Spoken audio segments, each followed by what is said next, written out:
La Ligue des consommateurs du Burkina donne de la voix face aux coupures d'eau et d'électricité. Elle dénonce également la flambée des prix de grande consommation, de même que la présence des produits de mauvaise qualité sur le marché. La section Kadiogo de la LCB s'est prononcée sur ces questions au cours d'une conférence de presse ce matin. Et puis, le ministre de la Culture et du Tourisme était sur le terrain hier. Il a visité les espaces culturels, touristiques et des hôtels de la ville de Ouagadougou. Tahirou Bari a pu s'imprégner des conditions de fonctionnement de ces structures avant d'encourager leurs promoteurs.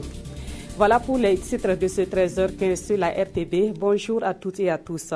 La section Kadiogo de la Ligue des consommateurs du Burkina dénonce les coupures d'eau et d'électricité que connaissent les populations ces temps-ci. La LCB constate également une flambée des prix des produits de grande consommation et des produits frélatés sur le marché. Concernant les coupures d'eau, elle appelle le gouvernement à donner les moyens nécessaires à l'ONEA afin qu'elle puisse soulager les consommateurs. Et sur les produits de grande consommation qui sont de mauvaise qualité, la LCB invite les consommateurs à la vigilance et interpelle également le gouvernement sur ce phénomène. Amado Ilboudo et Mounira Keri. Depuis le mois de février, Ouagadougou est confronté à une pénurie d'eau et à des coupures d'électricité. La LCB, la Ligue des consommateurs du Burkina, section Kadiogo, estime que la pénurie d'eau se justifie par l'incapacité de l'ONEA à traiter l'eau plutôt que par la disponibilité de la ressource. Nous exigeons du gouvernement de combattre effectivement le mal que de s'engager dans des solutions simplistes et vouées par avance à l'échec. En attendant de trouver des solutions définitives, la LCB invite les nationales d'eau et d'électricité à prendre des mesures pour soulager les consommateurs. La Ligue des consommateurs invite la SONABEL et l'ONEA à supprimer purement et simplement la pénalité de retard et la prime fixe, rendre opérationnels les guichets de règlement des factures, relire la structuration de la tarification au niveau des factures avec l'ensemble des acteurs. Outre les coupures d'eau et d'électricité, la LCB s'insurge contre la flambée des prix de produits de grande consommation comme le riz, le maïs, le haricot, le mil et le sorgho. Nous estimons que la baisse du prix des produits pourrait également trouver solution dans la baisse du prix du carburant et des prix du transport. En effet, il est regrettable de constater à ce niveau que la baisse du prix du baril de pétrole sur le marché international n'a toujours pas eu un effet significatif sur le prix à la pompe. La Ligue des consommateurs du Burkina, section Kadiogo, interpelle également le gouvernement et les syndicats de commerçants sur la qualité des huiles alimentaires, du lait, de la boisson en canette et des eaux minérales en sachet.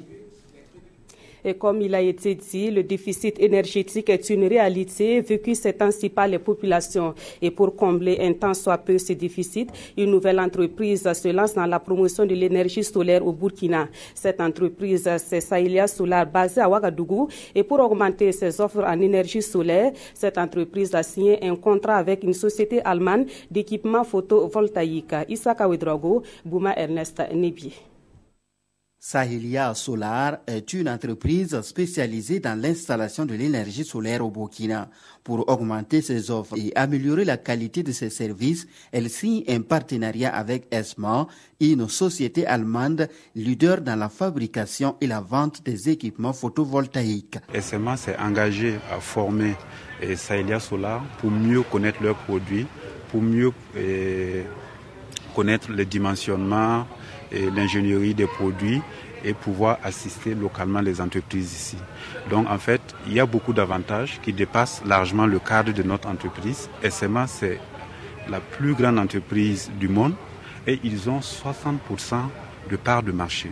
L'entreprise Sahilia Solar, selon les clauses du contrat, représente la société ESMA au Burkina. Et toute entreprise œuvrant dans le domaine de l'énergie solaire doit passer par elle pour s'approvisionner en matériel de ESMA à moindre coût. Les entreprises de Burkina, quand ils ont des besoins, ils pourront déjà passer par nous. Et nous aussi, on va prévoir des stocks pour permettre aux entrants dans les délais qui sont courts. Les entreprises peuvent également, à travers Sahilia Solar, gagner une assistance technique de ESMA pour la maintenance de leurs équipements. Dans l'actualité également, le projet d'appui à la préparation contre une éventuelle épidémie de la maladie à virus Ebola a pris fin hier 10 mai 2016. Des acquis ont été engrangés tels que le renforcement des capacités des équipes d'intervention rapide pour la prise en charge d'éventuels cas d'Ebola. Il y a eu aussi la construction du centre de traitement des maladies épidémiques de Ouagadougou. Le projet avait été financé par l'Union européenne à plus de 850 millions de francs CFA. Nongba Kouda et Aruna Mari. Ce rapport de synthèse produit et c'en est fini pour le projet d'appui à l'opérationnalisation de la préparation contre une éventuelle épidémie de la maladie à virus Ebola au Burkina Faso. Après 15 mois d'exécution, le projet referme ses portes à la satisfaction des parties prenantes. Il a été mis en œuvre par le consortium Croix-Rouge burkinabé et l'ONG Alima. Nous avons en grande ligne réalisé comme activité le renforcement des capacités des agents de santé au niveau du ministère de la Santé, à travers la formation des équipes d'intervention rapide, des formations simulation pratiques qui permettent effectivement à ces équipes qui sont formées au niveau des 77 structures sanitaires identifiées d'intervenir et de prendre en charge adéquatement un cas suspect de maladie à virus Ebola. En-delà de cela, il y a eu du matériel qui a été acquis dans le cadre du projet pour renforcement en tout cas des mesures de prévention de l'infection des épidémies de manière globale. Et comme œuvre très importante qui a été réalisée par ce projet, c'est l'opérationnalisation du centre de traitement des maladies épidémiques de Ouagadougou. Aucun cas de maladie à virus Ebola n'a été notifié au Burkina, mais du côté du ministère de la Santé, l'on redouble de vigilance. C'est un acquis, mais nous allons travailler au sein du ministère donc, à faire de telle sorte que ces acquis-là soient renforcés et que, en tout cas, nous puissions rester vigilants. Et le centre technique, le CTE, sera maintenu et entretenu. L'Union européenne a décaissé 1 300 000 €, soit 852 millions de francs CFA pour permettre son exécution. Et pendant ce temps, un autre projet vient de voir le jour dans la région du Sahel. Il a pour objectif d'œuvrer pour l'élimination de l'excision et le mariage des enfants. Dénommé Soukakou, il a été officiellement lancé hier à Douri. Ce projet est financé par l'UNICEF qui fait ainsi accélérer la promotion et la protection des droits de l'enfant dans la région du Sahel. Le reportage de Martin Ouedraogo et Bernard Diassou. Au Burkina Faso, les mariages d'enfants sont répandus en milieu rural et le Sahel est la région la plus touchée avec une forte prévalence de 87,1%. Aussi, les mutilations génitales féminines ou excisions persistent. Au niveau de la population de 12 à 24 ans dans la région du Sahel, 16,9% des garçons se marient avant 18 ans, dont 1,7% avant leur 15e anniversaire. Chez les filles, ce taux est de 66,7% avant 18 ans, dont 20% avant 15 ans. Face à une telle situation, d'ici à décembre 2016, au total 230 villages des 4 provinces de la région du Sahel vont bénéficier de ce programme Soukakou et 11 500 adolescentes et adolescents des clubs comme bénéficiaires directs. C'est un projet qui met l'accent sur l'abandon des mariages d'enfants et l'élimination des différentes pratiques néfastes à la santé, au développement et au bien-être des enfants. Et sans la participation soutenue et durable de toute la société, des millions d'enfants souffriront de dommages profonds, permanents et entièrement évitables. L'UNICEF, conscient de l'importance de la norme sociale, travaille avec les communautés pour promouvoir l'abandon de l'excision, élever l'âge du mariage, combattre la discrimination entre les sexes. Pour la mise en œuvre de ce projet Soukakou, l'UNICEF a accompagné Mwangaza Action et ses partenaires avec une enveloppe globale de 404 millions de francs CFA. Une remise symbolique de motocyclettes a mis fin à la cérémonie. Et dans le sud-ouest, l'heure est au bilan pour le programme d'investissement forestier. Les membres du comité chargé de sa mise en œuvre sont réunis depuis hier à Gawa. En plus du bilan des activités de 2015, ils vont valider et adopter le programme des activités de 2016. La mission du PIF reste le même, à savoir la protection et la gestion durable des ressources forestières du sud-ouest. Des précisions avec Justin Karambiri et Draman Kabouri. Un an après l'exécution de leur plan de protection des deux massifs forestiers que sont la réserve partielle de faune de Bontioli et la forêt classée de Koulbi menacée par les feux de brousse, l'occupation anarchique des orpailleurs, les membres du comité technique du programme d'investissement forestier PIF au sud-ouest revisitent leur champ d'action. Le bilan est très satisfaisant de mon point de vue parce que pour une première année d'activité, ce qui a été fait, c'est important. Le début est bien sûr difficile, mais sur le terrain, ce qui a été constaté en tout cas est important aussi. En vue de relever les éventuels goulets d'étranglement et de mieux gérer ces patrimoines forestiers de l'État, les membres du comité du PIF du Sud-Ouest ont procédé à la validation, à l'adoption et à la programmation des activités de l'année en cours. Il est prévu la reforestation de 300 hectares de sites dégradés dans les réserves totales et partielles de Bontioli. Il est prévu la délimitation des deux massifs forestiers. Il est prévu l'information et la sensibilisation de tous les acteurs. Au total, 12 forêts classées du Burkina Faso réparties dans les régions de l'Est, du centre-ouest, de la boucle du Mouhoun, du centre-sud et du sud-ouest sont pris en compte dans le programme d'investissement forestier pour une période de 5 ans. Un programme qui se fixe pour objectif de réduire les émissions de gaz à effet de serre issues de la déforestation et de la dégradation forestière, mais aussi de promouvoir la gestion durable des forêts. À Bobo Dioulasso, des journalistes améliorent leurs connaissances sur la thématique des filets sociaux. La formation débutée hier a été initiée par la Banque mondiale. L'institution veut aussi faire comprendre aux journalistes les projets en faveur des filets sociaux. La Banque mondiale attend désormais de ces journalistes la diffusion de la bonne information relative à ces actions au profit des populations vulnérables. Hassan Gourabou et Moussa Sano. Le partenariat presse burkinabé et Banque mondiale est au beau fixe. À travers cet atelier, l'institution financière internationale veut informer les journalistes sur ses programmes, notamment ses projets de protection sociale et les filets sociaux productifs.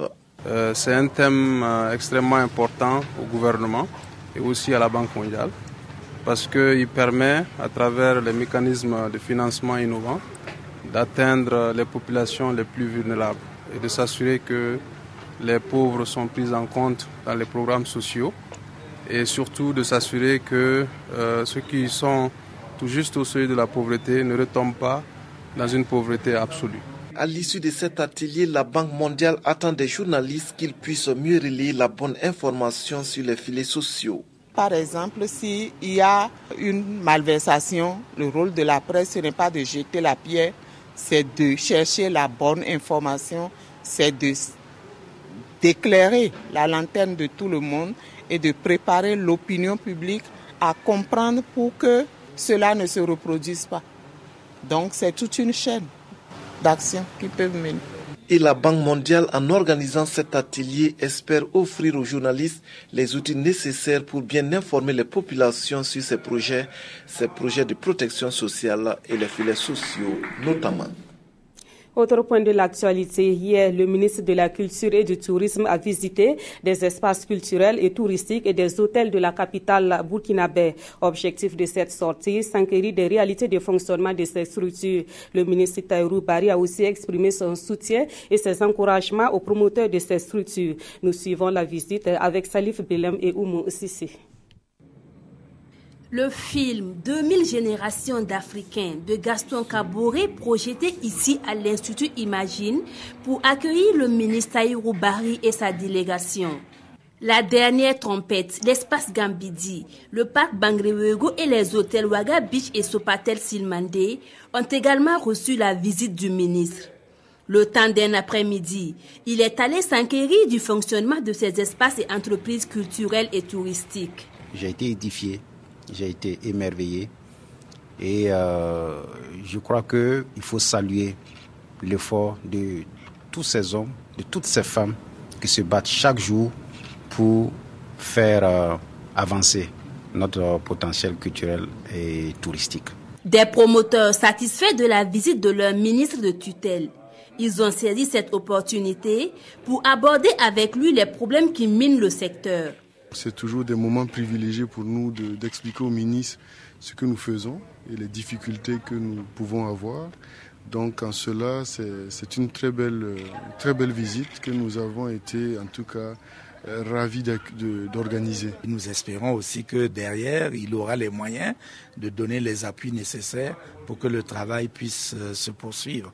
Parce que même si nous avons fini par développer une grande capacité à faire beaucoup avec peu, il faut quand même qu'il y ait, malgré tout, des moyens et des ressources. Le ministre Barry a réaffirmé son soutien à l'endroit de ces hommes et femmes.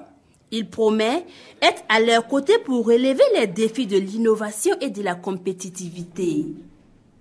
L'ambiance de la campagne électorale pour les municipales et le procès des 2 génocidaires au Rwanda, ce sont les 2 sujets d'actualité auxquels se sont intéressés les quotidiens dans leur majorité ce mercredi. Voici la revue de presse de Aimé Solange Guigma. Campagne électorale morose au Burkina, faut-il s'en inquiéter, s'interroge le quotidien. Pas forcément, rassure le journal, car c'est la nature même de ce type de scrutin. C'est maintenant, interpelle le quotidien, que chacun doit prendre son destin en main en s'engageant dans la campagne puis en déposant le bon bulletin dans l'urne pour ne pas avoir à se plaindre après des maires qui seront élus. Quant à notre temps, il analyse les rapports de force entre l'opposition et le MPP. Pour le journal, le parti au pouvoir doit mouiller le maillot s'il ne veut pas prendre une déculottée dans la région du Nord.